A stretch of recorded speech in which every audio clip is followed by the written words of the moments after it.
सभी को प्यार भरा नमस्कार। मैं Nishant Singh, past life therapist, life coach, show leader. आप सभी का स्वागत करते हैं हमारे YouTube चैनल अंतर यात्रा बाई निशांत में।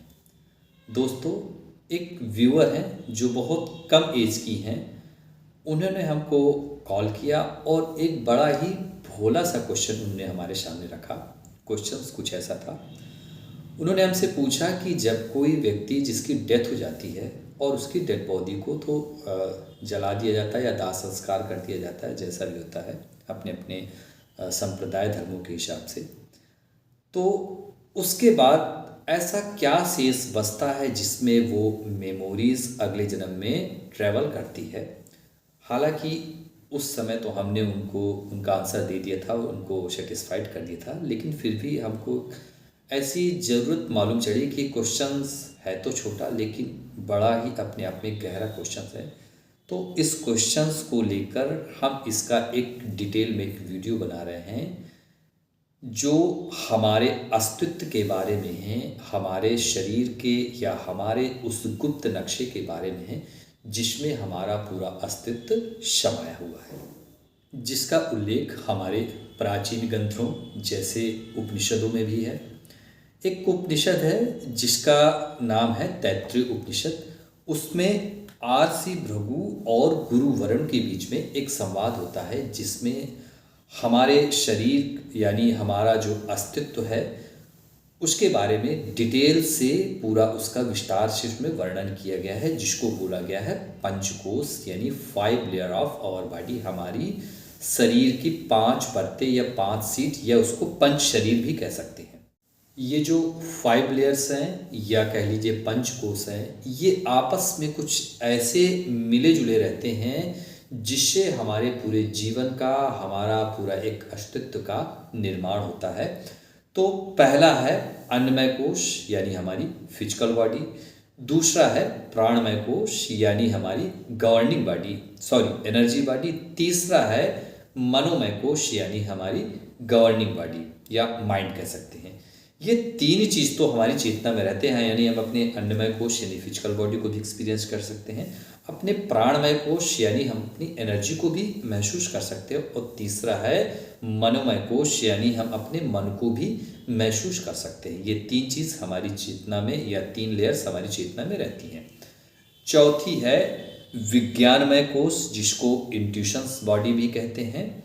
ये बारीक होती है और इसी में हमारी पास्ट लाइफ की मेमोरीज छुपी होती हैं, इसको सबकॉन्शियस माइंड भी कह सकते हैं। और चौथा है आनंदमय कोश यानी द होम ऑफ स्पिरिट यानी हमारी आत्मा का ग्रह। इसको आनंदमय कोश इसलिए कहा गया है क्योंकि जैसा कि हमारे आत्मा का जो स्वभाव होता है वो स्वभाव से ही आनंदित रहती है, इसलिए इस कोश को आनंदमय कोश कहा गया है। तो चलिए अब हम एक एक करके इन सारे कोशों को, इन लेयर्स को डिस्क्राइब करते हैं। अन्नमय कोश, फिजिकल बॉडी या भौतिक शरीर। इसको अन्नमय कोश इसलिए कहा गया है क्योंकि इसका निर्माण अन्न से होता है। मॉडर्न मेडिकल साइंस में सबसे ज़्यादा जो रिसर्च हुआ है वो हमारी फिजिकल बॉडी पर ही हुआ है, क्योंकि वो केवल फिजिकल बॉडी को ही हमारा अस्तित्व मानता है या अपने शरीर के रूप में जानता है। हमारा जो भौतिक शरीर है, जैसा कि आप सभी लोग जानते हैं, उसमें 65% जल पाया जाता है, और जो जल की प्रकृति है, जो लिक्विड की प्रकृति है, वो एल्कलाइन है या क्षारीय है। तो हमको इसी तरह की भोजन की आवश्यकता होनी चाहिए जिसमें करीबन 60 से 65% जल हो और उसकी जो प्रकृति हो वो क्षारीय हो या एल्कलाइन हो। तो इसमें क्या क्या हो सकता है? तो सबसे पहले इसमें फ्रूट्स यानी फल हो सकते हैं, ड्राई फ्रूट्स, अंकुरित अनाज है ना, स्प्राउट्स वगैरह, या हरी सब्जियां। ये सारी चीज़ें ऐसी होती हैं जिसमें 60 से 65% लिक्विड पाया जाता है और जिसकी प्रकृति क्षारीय होती है। इसीलिए हमको इस तरह का भोजन अपने आहार में ज़्यादा से ज़्यादा सम्मिलित करना चाहिए। भोजन हमारे शरीर में जाने के बाद 3 पार्ट में डिवाइड हो जाता है, सॉलिड, लिक्विड और गैस में। जो उसका सॉलिड पार्ट होता है वो मल के द्वारा हमारे शरीर से बाहर निकाल दिया जाता है। जो उसका लिक्विड पार्ट होता है जिसको न्यूट्रिशंस बोलते हैं, वो हमारे शरीर के विकास में सहायक होता है, या कह लें कि हमारे शरीर का निर्माण करता है। जो उसका तीसरा पार्ट होता है जिसको गैस या वाइब्रेशंस के रूप में, तो ये हमारे प्राणमय कोश का निर्माण करता है और वाइब्रेशन से हमारे मन का निर्माण होता है। इसीलिए कहा गया है कि जैसा हो अन्न वैसा हो मन। इसीलिए एक चीज़ और है कि हमारे जो शास्त्रों में लहसुन और प्याज वर्जित किए गए हैं, क्योंकि वो हाई वाइब्रेशंस के होते हैं और जब हम उनको खाते हैं तो उससे हमारा मन चंचल होता है। तो एक विद्यार्थी के लिए या एक साधक के लिए उसको वर्जित किया गया है, क्योंकि उससे हमारा मन चंचल होता है और एकाग्र नहीं होता है। आयुर्वेद के अनुसार जो हम भोजन लेते हैं, जिस लिक्विड पार्ट जिसको हम रस बोलते हैं, रस से रक्त, रक्त से मांस, मांस से मेद, अस्थि, मज्जा और वीर, इस क्रम में शरीर का निर्माण होता है। हमारे शरीर में जैसे हमारा brain, heart, kidney, liver, intestine, ये सारे हमारे फिजिकल बॉडी यानी हमारे अन्नमय कोश के पार्ट हैं। इससे जुड़ा हुआ हमारा अगला कोश होता है हमारा प्राणमय कोश। प्राणमय कोश ये अन्नमय कोश से ज़्यादा सूक्ष्म होता है और जस्ट इससे जुड़ा रहता है, या कह लें कि इसको संचालित करने में इसका प्राणमय कोश का बहुत बड़ा महत्व है। प्राण हमारे शरीर में 72 लाख नाड़ियों में पूरा ऊपर से नीचे तक ये प्रवाह करता रहता है, और जहाँ पर 72 लाख नाड़ियाँ एक दूसरे से जाकर मिलती हैं, जहाँ पर 7 जंक्शन से बनते हैं, उनको 7 चक्रों के रूप में हम पहचानते हैं। ये प्राण 5 भागों में यानी पंच प्राण में विभक्त हो जाते हैं, जैसे प्राण, अपान, उदान, समान, व्यान। प्राण का काम है हमारे ब्रीथिंग सिस्टम को संचालित करना। अपान का काम है कि हमारे शरीर से जो भी वेस्ट प्रोडक्ट हैं, हमारे मल मूत्र पसीना आदि को शरीर से बाहर निकलना। समान हमारे अग्नि को एक तरह से हमारे खाने को पचाना और अपने टेम्परेचर, बॉडी के टेम्परेचर्स को मेंटेन करना। उदान का काम है शरीर को सीधा खड़ा रखना या उसके बैलेंसिंग पावर को मजबूत करना। जब कोई स्पोर्ट्समैन स्पोर्ट्स की प्रैक्टिस करता है तो वो अपने उदान प्राण को मजबूत करता है, जिससे वो शरीर के बैलेंस को बहुत अच्छी तरीके से बना सकता है, और जिससे वो स्पोर्ट्स एक्टिविटी में या योग आसनों में जो आसन वगैरह करते हैं उसमें भी उदान प्राण को मजबूत किया जाता है, जिससे शरीर को एक अच्छा बैलेंस शरीर प्राप्त कर सकता है। 5वां होता है व्यान। व्यान पूरे शरीर में संचारित होता है और हमारे सेंसरी पावर को मजबूत करता है। तो ये हमारे शरीर में जितने भी अंग हमारे फंक्शन कर रहे हैं, उन फंक्शनिंग में ये विशेष तरह से रिस्पॉन्सिबल होता है, यानी कि ये जो फंक्शनिंग हो रही है बॉडी की, ये हमारे प्राण के द्वारा ही हो रही है। मनोमय कोश। मनोमय कोश हमारे प्राणमय कोश से ज़्यादा सूक्ष्म रहता है। मुख्य रूप से इसका निर्माण वाइब्रेशन से होता है, जिसमें स्मृतियाँ कैद रहती हैं, स्पेशली इस जन्म की स्मृतियाँ जो हम अपने अनुभवों से सीखते हैं, वो हमारे मन में जाकर सेव हो जाती हैं या उसमें कैद होती हैं। मन कल्पना तथा विचार करने की शक्ति रखता है। ये मुख्य रूप से हमारे प्राणमय कोश से यानी प्राणों से कनेक्ट करके, और प्राण हमारे शरीर से कनेक्ट होता है, शरीर इंद्रियों से कनेक्ट होती है और इंद्रियां बाहरी जगत से कनेक्ट होती हैं। बाहरी जगत से हम जैसा भी अनुभव लेते हैं वो शरीर के माध्यम से और प्राणों के माध्यम से अनुभवों के रूप में वो मन में सेव हो जाती हैं। स्मृतियों के रूप में वो सारी याददाश्त हमारे मन में सेव हो जाती हैं।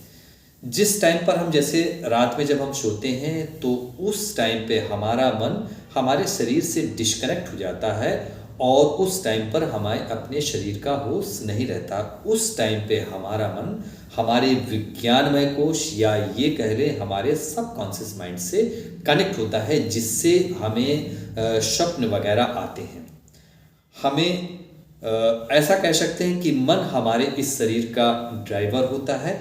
जैसे जैसे मन विचार पैदा करेगा, प्राणों में वैसी तरंगे दौड़ेंगी और प्राणमय कोश हमारे शरीर से वैसे ही काम को कराएगा। तो ये कह सकते हैं कि मन हमारे शरीर का ड्राइवर होता है, इसलिए मन को विशेष रूप से कंट्रोल करने के लिए, क्योंकि अगर गाड़ी का ड्राइवर अच्छी तरह या ट्रेंड नहीं हुआ तो कभी भी हमारी गाड़ी का एक्सीडेंट हो सकता है। इसलिए मन को कंट्रोल करने के लिए हमें अपने प्राणों को कंट्रोल करना चाहिए, क्योंकि मन हमारे प्राणों पर ही सवार होकर यात्रा करता है।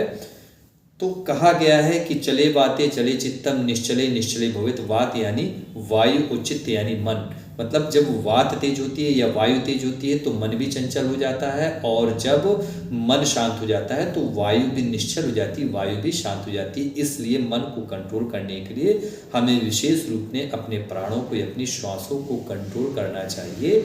तो अपनी श्वासों को कंट्रोल करके या श्वासों में ध्यान लगाकर हम अपने मन को कंट्रोल कर सकते हैं, उसको नियंत्रित कर सकते हैं। और जब हमारे प्राण मन और शरीर ये तीनों जब नियंत्रित होते हैं तब हमारी चेतना हमारे अगले आयाम यानी विज्ञानमय कोश में प्रवेश करती है। विज्ञानमय कोश या अचेतन मन, यह हमारे मन का वह हिस्सा होता है जो डायरेक्ट हमारी आत्मा से कनेक्ट रहता है और जन्म दर जन्म ये आत्मा के साथ यात्रा करता रहता है और उससे सीखे हुए अनुभव या उन स्मृतियों को अपने अंदर सेव रखता है, कैद रखता है। इसमें हमारे पूर्व जन्म की स्मृतियां सेव होती हैं और गहरे संस्कार उनको बोलते हैं, उन आदतों को बोलते हैं जो हर जन्म में कुछ एक जैसे पैटर्न फॉलो करती है, उन स्मृतियों को हम संस्कार बोल सकते हैं। अचेतन मन कह लीजिए, सबकॉन्शियस माइंड कह लीजिए या अनकॉन्शियस माइंड कह लीजिए, ये हमारी आत्मा से कनेक्ट रहता है और इसमें गहरा ज्ञान का भंडार होता है, क्योंकि हमारी आत्मा वो आज की तो है नहीं, वो लाखों करोड़ों सालों से किसी न किसी यात्रा में है। तो सारी याददाश्त उसी के अंदर, सारा ज्ञान उसी के अंदर सेव रहता है। तभी कहा गया कि महात्मा बुद्ध जब ध्यान पर बैठे और ध्यान पर बैठे बैठे उनकी चेतना जब विज्ञानमय कोश पर पहुंची तो उनको ज्ञान प्राप्त हो गया। ज्ञान कौन सा? कि मैं बार बार जन्म ले रहा हूँ और मैं एक्चुअल में ये शरीर नहीं हूँ, मैं आत्मा हूँ और कुछ न कुछ ऐसे कर्म करता हूँ जिसके कारण से मैं अपने नए संस्कार बना लेता हूँ और उन संस्कारों का मुझे फिर से जन्म लेना पड़ता है। एक पश्चिम के एक मनोवैज्ञानिक हुए जिनका नाम था सिगमंड फ्रायड। उन्होंने अनकॉन्शियस माइंड या सबकॉन्शियस माइंड के कुछ अन्य पार्ट का भी विश्लेषण किया। विज्ञानमय कोश करीबन 7 पार्ट में डिवाइड होता है और हम जैसे जैसे हमारा साधना का लेवल बढ़ता जाता है, हम एक एक लेवल को, हमारी चेतना एक एक लेवल को क्रॉस करते हुए आगे बढ़ती रहती है आनंदमय कोश की तरफ। तो पहला जो इसका पार्ट है, पहला जो इसका एक तरह से लेवल है, उसको बोलते हैं सबकॉन्शियस माइंड। यहाँ पर हमारी वो याददाश्त होती हैं जो धुंधले रूप में कभी कभी हमारे चेतन मन में आती रहती हैं, कभी स्वप्न के रूप में या कभी किसी संस्कार के रूप में वो आती रहती हैं। जब हम इस पर कंसंट्रेट करते हैं तो हम अगले आयाम में पहुंच जाते हैं जिसको बोलते हैं अनकॉन्शियस माइंड। वहाँ पर वो याददाश्त रहती हैं जो अभी बिल्कुल भी हमारी चेतना में नहीं है। जैसे हमारी आत्मा 84 लाख योनियों से होकर गुजरती है, फिर लास्ट में मनुष्य योनि में आती है, तो वो 84 लाख योनियों की मेमोरी सारे हमारे अनकॉन्शियस माइंड में रहती है। फिर जब हम इस पे कॉन्सेंट्रेट करते हैं और अगला आयाम खुलता है तो उसको बोलते हैं कलेक्टिव अनकॉन्शियस माइंड। यानी कि हमारा मन, आपका मन, एक चिड़िया का मन और एक पेड़ पौधे का मन सब आपस में कनेक्ट रहता है। जब हम आकाशिक रिकॉर्ड करते हैं तो इसी कलेक्टिव अनकॉन्शियस लेवल पर जाकर हम अगले व्यक्ति के मन से हम कनेक्ट करते हैं और उसके रिकॉर्ड को ऊपर करने में सफल होते हैं। एक कहानी भी है कि महर्षि सुश्रुत जो थे वो एक एक पेड़ के पास, एक एक जड़ी बूटी के पास जाते थे और उनसे कन्वर्सेशन करते थे। वहाँ से उनको मालूम चलता था कि वो उस जड़ी बूटी किस रोग में काम आएगी, तो वो अपने कलेक्टिव अनकॉन्शियस से उनसे कनेक्ट करते थे। जब हम कलेक्टिव अनकॉन्शियस माइंड पर कंसंट्रेट करते हैं तो अगला आयाम खुल जाता है जिसको बोलते हैं यूनिवर्सल अनकॉन्शियस माइंड। यानी कि अब हमारा मन पूरे ब्रह्मांड से कनेक्टेड है, पूरे ब्रह्मांड से हम कनेक्ट कर सकते हैं। तो आपने देखा होगा या कुछ ऐसी कहानियाँ सुनी होगी कि हमारे बहुत सारे ऋषि मुनि पूरे ब्रह्मांड से ब्रह्मांड में किसी भी जगह पर वो अपना कनेक्शन बैठा लेते थे। और जब हम इस लेवल पर आकर इस पे कंसंट्रेट करते हैं तो फिर एक अगला आयाम खुलता है जिसको बोलते हैं डिवाइन अनकॉन्शियस माइंड, यानी कि दिव्य चेतना। यानी कि अब हम पूरी उस दिव्य चेतना से कनेक्ट कर लेते हैं जिसको बोलते हैं परमात्मा। और यहाँ पर आने के बाद हम अपने अगले आयाम में प्रवेश कर जाते हैं जिसको बोलते हैं आनंदमय कोश। और जहाँ पर हमको ज्ञात होता है कि एक्चुअल में मैं शरीर नहीं हूँ, मैं आत्मा हूँ और आत्मा का स्वभाव ही आनंदित रहता है, इसलिए उसको आनंदमय कोश बोलते हैं। और यहाँ पर आने के बाद मालूम चलता है कि आत्मा ही परमात्मा है, इसीलिए हमारे वेदों में कहा गया है अहम ब्रह्मास्मि। उसका ज्ञान यहाँ पर आने के बाद हमको महसूस होता है। तो उम्मीद करता हूँ आपको ये जानकारी अच्छी लगी होगी।